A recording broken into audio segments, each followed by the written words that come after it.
Johnny Lee Dumas, welcome to the show. Ken, I am fired up to be here, brother. Thanks for having me. It's amazing. We've talked a few times. You have such an awesome track record of success, and the whole brand you've built around Entrepreneurs on Fire. I get asked all the time, as a blue collar entrepreneur, what does that mean? What does an entrepreneur mean to you? And it's tough to describe because it's a thing that I actually do for a living. How do you describe entrepreneurs when you're asked that question? To me, an entrepreneur is somebody who wakes up in the morning and looks at their calendar and they say, everything on that calendar I put there. It was my choice because I call the shots. I decide what I want to do, what's best for me, what's best for my company. And Ken, you're on my calendar, brother. So I know that this is a great conversation we're going to have. And that's the entrepreneurial spirit. That's the entrepreneurial freedom. That's the fire that I've always sought, being a person that was an officer in the Army for 8 years and then law school and then corporate finance. Like I felt like the walls closing in and I just wanted to be in control of my own destiny. And that's an entrepreneur. Perfect. And I would be remiss if I didn't say thank you for your service. I mean, I read in the book all the things that you had done, and I got to tell you, our freedoms depend on people like you. So again, thank you for that for sure. I appreciate that, Ken. When I was a kid, I had lots of jobs. Okay, I worked at a bakery when I was 13. I worked at a bowling alley. I delivered newspapers for a while. The winters were a little tough in Northwest Ohio, delivering newspapers, but I dug ditches for a while, something that I still kind of am involved in today. My father was kind of a tough Marine. I had four brothers, and we all lived in a very small house, and he ran it like a platoon. So uh, he protected us, and he gave us shelter and food and clothing and whatnot. But if we really wanted something outside the lines of that, we had to go get it ourselves. He's like, hey, if you want that, go find a way to pay for it. Go find a way to get it done, whether it was a new baseball bat or whatever, fishing rod, whatever. What was your childhood like as it relates to entrepreneurship? Were you kind of thinking along those lines when you were younger? So unfortunately, no. I wish I had because I think I would have gone to entrepreneurship a lot sooner. I was 32 years old before I became an entrepreneur. So I spent 32 years of my life not really with that mindset. I grew up in a very small town in Maine, so I'm with you on the weather. I definitely know those winters are not warm. And then I went to college on an Army scholarship. And then I was in the Army for 8 years. And I was in corporate finance, commercial real estate. So I just didn't have that entrepreneurial understanding or knowledge or just fire for 32 years of my life. I mean, in high school, it was all about sports. It was all about girls. I got $20 a week from my dad for allowance, and that was enough. That was all I needed. Like I was able to make it happen. They bought me a car, they put gas in the car as long as I was playing a full-time varsity sport. That was a requirement. Otherwise I would have had to get my own job, but I always played sports, so I never had to. And again, I don't really know if I knew the world existed of entrepreneurship. I didn't have any friends that were like doing things like, I don't know, building and selling and going door to door. And so I just wasn't exposed to it. And I wish I was. So that's my story. Well, that's what's great about that is it tells people out there listening that it's never too late, right? You don't, you're not necessarily born with it. It's something that can happen, and I think that's the biggest thing for me. I hear people say to me, "Well, you're lucky because you're an entrepreneur," and I said, "Okay, well, here's a crayon and some paper. Draw that." And they can't because it's more of a concept, right? It's not really a thing. And Right. for me, I think anybody can be an entrepreneur if they have the right vision. So, talk a little bit about how vision kind of set the sail for you to becoming an entrepreneur. Yeah, that is interesting. And I do think you brought up a great point I want to circle back to really quickly, which is a lot of people will watch like Gary Vaynerchuk and he's like, I've been hustling since I was 5 years old and I sold baseball cards.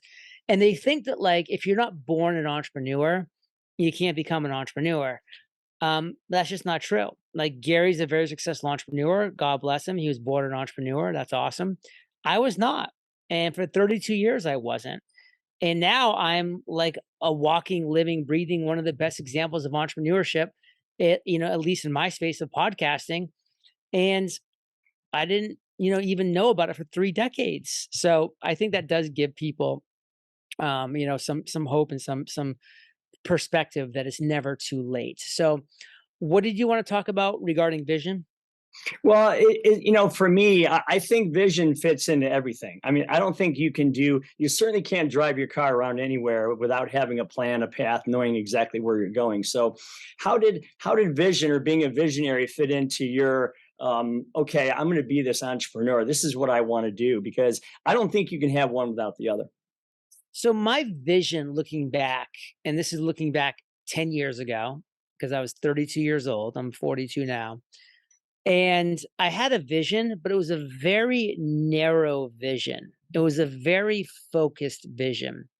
I knew that I wanted to launch the first daily podcast interviewing entrepreneurs. I thought that was my ticket, and it ended up being correct. But, I've had a lot of ideas since that I thought was going to be another great, and it did not become a great anything. So I think, for me, having that vision, and it was a narrow vision of like, I'm going to do this one thing. I'm going to focus on one thing, having a daily podcast where I interview the world's most successful entrepreneurs. That is going to be my one singular vision. I think when it comes to vision, you can have these broad, vague visions, and that's a good place to start. But if you really want to have a chance to get traction in this world, narrow that vision down to one focus and go all in. That is perfect. So now let's give back a little bit. You're sitting at a bar in Puerto Rico, and there's Mhm. someone next to you having a beer, and he's talking about how he's a plumber's assistant, and he wants to break into his own business, and he thinks he can do it, and there's doubt, and you talk about in the book, which we'll get to in a second, a little bit about, things begin sometimes with doubt. What do you say to that guy or gal to say, you know what, go for it, go make this happen for yourself? What I say is cheers. I'm drinking a Perrier because I don't drink beer, but good for you. Keep doing your thing. Number two, listen, if there's one thing I can say to somebody in that situation that's going to apply to everybody listening as well, you've got to identify a real problem in this world. So for this guy, his expertise is plumbing. If he has any passion around that too, this would be where he would identify a real problem in this world. And then he would become the number one solution to a real problem in this world. And I think a good example, and this is just way off the top of my head, because I don't know anything about plumbing, but like just knowing what I know, I would be like, wait a second. I know that I live in a fairly affluent neighborhood, and people here care about health. So if I, as a plumber, having plumbing skills, I could literally go door to door and tell people, listen, right now, I've tested your water, and here's the result of your water. There's lead in there. Hmm. There's birth control eminent. I mean, there's all this crap in public water, and just show people the honest to goodness results. Here's the result. Here's the water that you're drinking every single day. Here's the contaminants that are in there. In my truck right now, I have a whole house water filter that is going to take out 99.99% of all contaminants that exist in your water supply, giving you essentially the cleanest glass and drink of water that you can have on a day to day basis. I can install it right now. The price is X, Y, and Z. It'll be done in 30 minutes. And I'm going to be going out to your main water breaker. So I'm not even have to come in your house. What do you say? You're telling me that person is not going to absolutely crush it? Absolutely. Yeah. Absolutely. And literally, Ken, I didn't even thought about that except when you brought the word plumber. I was like, what could a plumber possibly do? Right. That's just an example. And like, how can you apply that to your area of expertise, to your skill level, and become the number one solution to a real problem in this world? So that brings us to the book because that's definitely one of your steps, one of the 17 steps in the common path to uncommon success, with which I couldn't agree with more. I've read this book. I think it's fantastic. If you can't become successful after following these steps, then you haven't done it. You haven't read it. I mean, so I encourage everybody to go out and give this a shot. It's a pretty solid read for sure. So you've had a podcast. You've had upwards of 3,000 episodes, which is unbelievable. 100 million views, which is off the charts. Why go to a book? Why'd you write the book? What motivated you to do that? Because of those 3,000 plus episodes, that's now, by the way, 3,700 episodes, is Wow. because I've been interviewed and I've interviewed all these geniuses, all these successful, inspiring entrepreneurs, and I've learned so much from them. I wanted to take their genius, their tried and true principles, and I wanted to build out a 17-step format to financial freedom and fulfillment. And that's just what I did. I just took those 10 years, those 3,700 episodes, and I turned it into a 17-step format to financial freedom and fulfillment because I felt like I owed it to myself to put their genius down on paper, to like look at it and see it. And then I owed it to my audience who comes to me all the time and say, John, where do I start? And I can't answer that question for everybody that comes to me, but now I can hand them my book. And that's powerful. That's awesome because you talk right in the beginning about. I mean, you literally punch us in the face right off the bat. You've been lied to, everybody. I mean, this is what's going on in your world. I hate to tell you, but you've been lied to. Um, who's the gatekeepers? I mean, who? What do you think? Who are the gatekeepers for you? It's interesting you say that because for me, the gatekeepers were my parents who just wanted me to have safety and security of a job, which we all see what kind of safety and security your traditional jobs have, essentially none. Right. My um different professors in college who were trying to push this agenda, that agenda. Even honestly, when I became an entrepreneur, like my mentor and my mastermind leader were trying to tell me that my idea of a daily podcast was a bad idea. Like, and Wow. and that, by the way, is something to think about. If the top people in your niche, in your industry, are telling you it can't be done, and you find a way to do it, now that's opportunity. Yeah, one of your quotes, and the greatest thing I love. I mean, again, follow the steps. You're going to be successful for sure. But there's so many inspiring quotes in this book. And one of the ones I like the best is from Albert Einstein. Don't necessarily chase success, chase value. Can you Mm. talk about that just a little bit and why you put that in there? Because I was a person for 32 years who was chasing success. I thought I had a vision of what success was: the money, the job, the suits, the nice car. And I was like chasing that vision of success, but it eluded me. I was never finding success in anything that I was doing. I was working hard, but I was never finding success. But the reality was, looking back on it, I wasn't being a person of value. I wasn't providing any value. And that was the problem. That was the fundamental problem, was I wasn't a person of value. And that's where I really screwed up. So when I flipped that on its head and launched a podcast that was doing nothing but delivering value, that's when I found success. Super, super great lesson for anybody out there. Again, another quote: "All the magic happens outside your comfort zone." Now, that one was anonymous. What do you love about that quote? Listen, people, they get good at something or they get comfortable at something and they just stay there.